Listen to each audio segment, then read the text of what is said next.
साथियों नमस्कार। कहानी संसार में लीजिए सुनिए प्रसिद्ध कथा लेखिका शिवानी की दिल को झकझोर देने वाली अत्यंत ही मार्मिक कहानी लाल हवेली। वाचन स्वर अनुराग चौधरी का है। दोस्तों, विभाजन और उससे होने वाले दंगों में कितने ही घर टूट जाते हैं, कितने लोग अपनों से बिछुड़ जाते हैं, लेकिन उनका दर्द कोई और नहीं समझ सकता। इसी पर आधारित है आज की कहानी लाल हवेली। ताहिरा ने पास के बर्थ पर सोए अपने पति को देखा और एक लंबी सांस खींचकर करवट बदल ली। कंबल से ढकी रहमान अली की ऊंची तोंद गाड़ी के झकोलों से रह रहकर कांप रही थी। अभी 3 घंटे और थे। ताहिरा ने अपनी नाजुक कलाई में बंधी हीरे की जगमगाती घड़ी को कोसा। कमबख्त कितनी देर में घंटी बजा रही थी। रात भर एक आंख भी नहीं लगी थी उसकी। पास के बर्थ में उसका पति और नीचे के बर्थ में उसकी बेटी सलमा दोनों नींद में बेखबर बेहोश पड़े थे। ताहिरा घबराकर उठ बैठी। क्यों आ गई थी वह पति के कहने में? 100 बहाने बना सकती थी। जो घाव समय और विस्मृत ने पूरा कर दिया था, उसी पर उसने स्वयं ही नस्तर रख दिया। अब भुगतने के सिवा और चारा ही क्या था। स्टेशन आ ही गया था। ताहिरा ने काला रेशमी बुर्का खींच लिया। दामी सूटकेस, नए बिस्तरबंद, एयर बैग, चांदी की सुराही उतरवाकर रहमान अली ने हाथ पकड़कर ताहिरा को ऐसे संभलकर अंदाज से उतारा जैसे वह कांच की गुड़िया हो। तनिक सा धक्का लगने पर टूटकर बिखर जाएगी। सलमा पहले ही कूदकर उतर चुकी थी। दूर से भागते हाँफते हाथ में काली टोपी पकड़े एक नाटे से आदमी ने लपककर रहमान अली को गले से लगाया और गोद में लेकर हवा में उठा लिया। उन दोनों की आंखों में आंसू बह रहे थे। तो यही मामू बीतते हैं, ताहिरा ने मन ही मन सोचा, और थे भी बीतते ही भर के। बिटिया को देखकर मामू ने झट गले से लगा लिया। बिल्कुल इस्मत है रहमान, वे सलमा का माथा चूम चूम कर कहे जा रहे थे। वही चेहरा, वही मोहरा, वही नैन नक्श। इस्मत नहीं रही तो खुदा ने दूसरी इस्मत भेज दी। ताहिरा पत्थर की सी मूरत बनी चुपचाप खड़ी थी। उसके दिल पर जो दहकते अंगारे दहक रहे थे, उन्हें कौन देख सकता था भला। वही स्टेशन, वही कनेर का पेड़। 15 साल में इस छोटे से स्टेशन को भी क्या कोई नहीं बदल सका? चलो बेटी, मामू बोले। बाहर कार खड़ी है। जिला तो छोटा है, पर अल्ताफ की पहली पोस्टिंग यही हुई। इंशाअल्लाह अब कोई बड़ा शहर मिलेगा। मामू के इकलौते बेटे अल्ताफ की शादी में रहमान अली पाकिस्तान से आया था। अल्ताफ को पुलिस कप्तान बनकर भी क्या इसी शहर में आना था? ताहिरा फिर मन ही मन कुढ़ पड़ी। घर पहुंचे तो बूढ़ी नानी खुशी से पागल सी हो गई। बार बार रहमान अली को गले से लगा लगा कर चूमती थी और सलमा को देखकर ताहिरा को देखना भूल गई। या अल्लाह, यह क्या तेरी कुदरत, इस्मत को ही फिर भेज दिया। दोनों बहुएं भी बोल उठी। सच अम्मी जान, बिल्कुल इस्मत आपा हैं, पर बहू का मुंह भी तो देखिए। लीजिए, ये रही असरफी। और झट असरफी थमाकर ननिया सास ने ताहिरा का बुर्का उतार दिया। अल्लाह, चाँद का टुकड़ा है। नन्ही नजमा देखो, सोने का दिया जला धरा है। ताहिरा ने लज्जा से सिर झुका लिया। 15 साल में वह पहली बार ससुराल आई थी। बड़ी मुश्किल से वीसा मिला था। 3 दिन रहकर फिर पाकिस्तान चली जाएगी, पर कैसे कटेंगे ये 3 दिन? चलो बहू, ऊपर के कमरे में चलकर आराम करो, मैं चाय भिजवाती हूँ, कहकर नन्ही मामी उसे ऊपर पहुँचा आई। रहमान नीचे ही बैठकर मामू से बातों में लग गया और सलमा को तो बड़ी अम्मी ने गोद में ही खींच लिया। बार बार उसके माथे पर हाथ फेरती और हिचकियाँ बंध जाती। मेरी इस्मत, मेरी बच्ची। ताहिरा ने एकांत कमरे में आकर बुर्का फेंक दिया। बंद खिड़की को खोला तो कलेजा धक हो गया। सामने लाल हवेली खड़ी थी। चटपट खिड़की बंद कर तख्त पर गिरती पड़ती बैठ गई। खुदाया, तू मुझे क्यों सता रहा है? वह मुंह ढांपकर सिसक उठी। पर क्यों दोष दे वह किसी को? वह तो जान गई थी कि हिंदुस्तान के जिस शहर में उसे जाना है, वहाँ का एक एक कंकड़ उस पर मेहरबान है और एक एक कंकड़ उस पर पहाड़ सा टूटकर बरसेगा। उसके नेक पति को क्या बता, भोला रहमान अली, जिसकी पवित्र आंखों में ताहिरा के प्रति प्रेम की गंगा छलकती। जिसने उसे पालतू हिरनी सा बनाकर अपनी बेड़ियों से बांध लिया था, वह रहमान अली से क्या कहती। पाकिस्तान के बंटवारे में कितने पीसे, उसी में से एक थी ताहिरा। तब थी वह 16 वर्ष की कनक छड़ी सी सुंदर सुधा। सुधा अपने मामा के साथ ममेरी बहन के ब्याह में मुल्तान आई। दंगे की ज्वाला ने उसे फूंक दिया। मुस्लिम गुंडों की भीड़ जब भूखे कुत्तों की भांति उसे बोटी सी निचोड़ने को थी, तब ही आ गया था फरिश्ता बनकर रहमान अली। नहीं, वे नहीं छोड़ेंगे। हिंदुओं ने उनकी बहू बेटियों को छोड़ दिया था क्या? पर रहमान अली की आवाज़ में मीठी डोर ने उन्हें बांध लिया।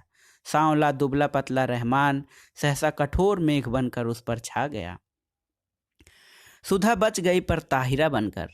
रहमान की जवान बीवी को भी दिल्ली में ऐसे ही पीस दिया था। वह जान बचाकर भाग आया था, बुझा और घायल दिल लेकर। सुधा ने बहुत कुछ सोचा समझा और रहमान ने भी दलीलें की, पर परेशान हो गया।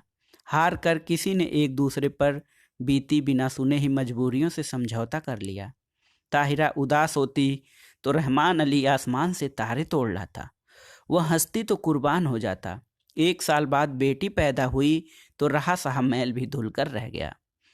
अब ताहिरा उसकी बेटी की माँ थी, उसकी किस्मत का बुलंद सितारा। पहले कराची में छोटी सी बजाजी की दुकान थी, अब वह सबसे बड़े डिपार्टमेंटल स्टोर का मालिक था। 10-10 सुंदरी एंग्लो इंडियन छोकरियाँ उसके इशारों पर नाचती, धड़ाधड़ अमेरिकी नायलान और डेकरान बेचती। दुबला पतला रहमान हवा भरे रबर के खिलौने सा फूलने लगा। तोंद बढ़ गई, गर्दन ऐंठकर शानदार अकड़ से ऊंची उठ गई। सीना तन गया, आवाज में खुद ब खुद एक अमेरिकी डौल आ गया। पर नीलम पुखरास से जड़ी, हीरे से चमकती दमकती ताहिरा शीशम के हाथी दांत से जड़े छपर खट पर भी बेचैन करवटें ही बदलती। मार्च की जाड़े से दामन छुड़वाती हल्की गर्मी की उमस लिए पाकिस्तानी दोपहरिया में पानी से निकली मछली सी तड़पड़ा उठती। मस्ती भरे होली के दिन जो अब उनकी पाकिस्तानी जिंदगी में कभी नहीं आएंगे। गुलाबी मलमल की वह चुनरी उसे अब भी याद है। अम्मा ने हल्का सा गोटा टांग दिया था। हाथ में मोटी सी पुस्तक लिए उसका तरुण पति कुछ पढ़ रहा था। घुंघराली लटों का गुच्छा चौड़े माथे पर झुक गया था। आध की अधजली सिगरेट हाथ में ही बुझ गई थी। गुलाबी चुनरी के गोटे की चमक देखते ही उसने और भी सिर झुका दिया था। चुलबुली सुंदरी बालिका नौवधू से झेप झेप कर रह जाता था। पीछे से चुपचाप आकर सुधा ने दोनों गालों पर अबीर मल दिया था और झट चौके में घुसकर अम्मा के साथ गुझिया बनाने में जुट गई थी। वहीं से सास की नज़र बचाकर भोली चितवन से पति की ओर देख चट से छोटी सी गुलाबी जीभ निकालकर चिढ़ा भी दिया था उसने। जब वह मुल्तान जाने की हुई थी तो कितना कहा था उन्होंने, सुधा मुल्तान मत जाओ। पर वह क्या जानती थी कि दुर्भाग्य का मेघ उस पर मंडरा रहा है। स्टेशन पर छोड़ने आए थे, इसी स्टेशन पर यही कनेर का पेड़ था, यही जंगला। मामा जी के साथ गठरी सी बनी सुधा को घूंघट उठाने का अवकाश नहीं मिला। गाड़ी चली तो साहस कर उसने घूंघट जरा सा खिसका कर अंतिम बार उन्हें देखा था। वही अमृत की अंतिम घूंट थी। सुधा तो मर गई, अब ताहिरा थी। उसने फिर कांपते हाथों से खिड़की खोली। वही लाल हवेली थी, उसके ससुर वकील साहब की। वही छत पर चढ़ी रात की रानी की बेल, तीसरा कमरा जहां उसके जीवन की कितनी रस भरी रातें बीती थीं। न जाने क्या कर रहे होंगे। शादी कर ले होगी, क्या पता बच्चों से खेल रहे हों। आंखें फिर बरसने लगी और एक अनजाने मोह से वह जूझ उठी। ताहिरा, अरे कहाँ हो? रहमान अली का स्वर आया और हड़बड़ाकर आंखें पोंछ ताहिरा बिस्तर बंद खोलने लगी। रहमान अली ने गीली आंखें देखी तो घुटना टेक कर उसके पास बैठ गया। बीवी, क्या बात हो गई? सिर तो नहीं दुख रहा? चलो चलो लेटो चलकर। कितनी बार समझाया है कि यह सब काम मत किया करो, पर सुनता कौन है। बैठो कुर्सी पर, मैं बिस्तर खोलता हूँ। मखमली गद्दे पर रेशमी चादर बिछाकर रहमान अली ने ताहिरा को लिटा दिया और शरबत लेने चला गया। सलमा आकर सिर दबाने लगी। बड़ी अम्मा ने आकर कहा, नज़र लग गई है और क्या? नहीं, नजमा ने दहकते अंगारों पर चून और मिर्च से नज़र उतारी। किसी ने कहा, दिल का दौरा पड़ गया, आंवले का मुरब्बा चटाकर देखो। लाड़ और दुलार की थपकियां देकर सब चले गए। पास में लेटा रहमान अली खर्राटे भरने लगा। तो दबे पैरों वह फिर खिड़की पर जा खड़ी हुई। बहुत दिन से प्यासे को जैसे ठंडे पानी की झील मिल गई थी। पानी पी पी कर भी प्यास नहीं बुझ रही थी। तीसरी मंजिल पर रोशनी जल रही थी। उस घर में रात का खाना देर से ही निपटता था। फिर खाने के बाद दूध पीने की भी तो उन्हें आदत थी। इतने साल गुजर गए, फिर भी उनकी एक एक आदत उसके दो के पहाड़े की तरह जुबानी याद थी। सुधा, सुधा कहाँ है तू? उसका हृदय उसे स्वयं धिक्कार उठा। तूने अपना गला क्यों नहीं घोट दिया? तू मर क्यों नहीं गई कुएं में कूदकर? क्या पाकिस्तान में कुएं सूख गए थे? तूने धर्म छोड़ा पर संस्कार रह गए। प्रेम की धारा मोड़ दी पर बेड़ी नहीं कटी। हर तीज, होली, दिवाली तेरे कलेजे पर भाला भोंक कर निकल जाती है। हर ईद तुझे खुशी से क्यों नहीं भर देती? आज सामने तेरे ससुराल की हवेली है, जा उनके चरणों में गिरकर अपने पाप धो ले। ताहिरा ने सिसकियां रोकने को दुपट्टा मुंह में दबा लिया। रहमान अली ने करवट बदली और पलंग चरमराया। दबे पैर रखती ताहिरा फिर लेट गई। सुबह उठी तो शहनाइयां बज रही थीं। रेशमी रंग बिरंगी गरारा कमीज, अबरखी चमकते दुपट्टे, हिना और मोतियों की गमक से पूरा घर महक महक रहा था। पुलिस बैंड तैयार था। खाकी वर्दियां और लाल तुर्रम के साफे सूरज की किरणों से चमक रहे थे। बारात में घर की सब औरतें भी जाएंगी। बस एक में रेशमी चादर तानकर पर्दा खींच दिया गया था। लड़कियां बड़ी बड़ी सुरमेदार आंखों से नशा सा बिखेरती एक दूसरे पर गिरती पड़ती बस पर चढ़ रही थीं। बड़ी बुढ़ियां पानदान समेटकर बड़े इत्मीनान से बैठने जा रही थीं और पीछे पीछे ताहिरा काला बुर्का ओढ़कर ऐसी गुमसुम चली जा रही थी जैसे सुध बुध खो बैठी हो। ऐसी ही एक सांझ को वह भी दुल्हन बनकर इसी शहर में आई थी। बस में सिमटी सिमटाई लाल चूनर से ढकी आज था स्याह बुर्का, जिसने उसका चेहरा ही नहीं पूरी पिछली जिंदगी अंधेरे में डुबा कर रख दी थी। अरे किसी ने वकील साहब के यहाँ बुलौआ भेजा या नहीं? बड़ी अम्मी बोली और ताहिरा के दिल पर नस्तर फिरा। दे दिया अम्मी, मामू जान बोले। उनकी तबीयत ठीक नहीं है, इसी से नहीं आए। बड़े नेक आदमी हैं। बड़ी अम्मी ने डिबिया खोलकर पान मुंह में भरा, फिर छाली की चुटकी निकाली और बोली, शहर के सबसे नामी वकील के बेटे हैं, पर आस न औलाद। सुना बीबी एक दंगे में मर गई तो फिर घर नहीं बसाया। बड़ी धूमधाम से ब्याह हुआ। चांद से दुल्हन आई। शाम को पिक्चर का प्रोग्राम बना। नया जोड़ा, बड़ी अम्मी, लड़कियां, यहाँ तक कि घर की नौकरानियां भी बन ठन कर तैयार हो गईं। पर ताहिरा नहीं गई। उसका सिर दुख रहा था। बेसिर पैर के मोहब्बत के गाने सुनने की ताकत उसमें नहीं थी। अकेले अंधेरे कमरे में वह चुपचाप पड़ी रहना चाहती थी। हिंदुस्तान, प्यारे हिंदुस्तान की आखिरी सांझ। जब सब चले गए तो तेज बत्ती जलाकर वह आदम कद आईने के सामने खड़ी हो गई। समय और भाग्य का अत्याचार भी उसका अलौकिक सौंदर्य नहीं लूट सका था। वह बड़ी बड़ी आंखें, गोरा रंग और संगमरमर सी सफ़ेद देह, कौन कहेगा कि वह एक जवान बेटी की माँ है। कहीं पर भी उसके पुष्ट यौवन ने समय से मुंह की नहीं खाई थी। कल वह सुबह 4 बजे चली जाएगी। जिस देवता ने उसके लिए सर्वस्व त्याग कर बैरागी का बेस धर लिया है, क्या एक बार भी उसके दर्शन नहीं मिलेंगे?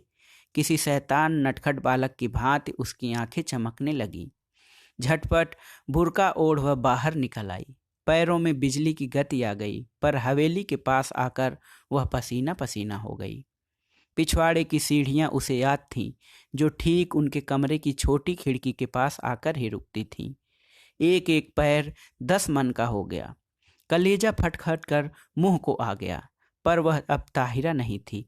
वह 16 वर्ष पूर्व की चंचल बालिका नववधू सुधा थी, जो सास की नज़र बचाकर तरुण पति के गालों पर अबीर मलने जा रही थी।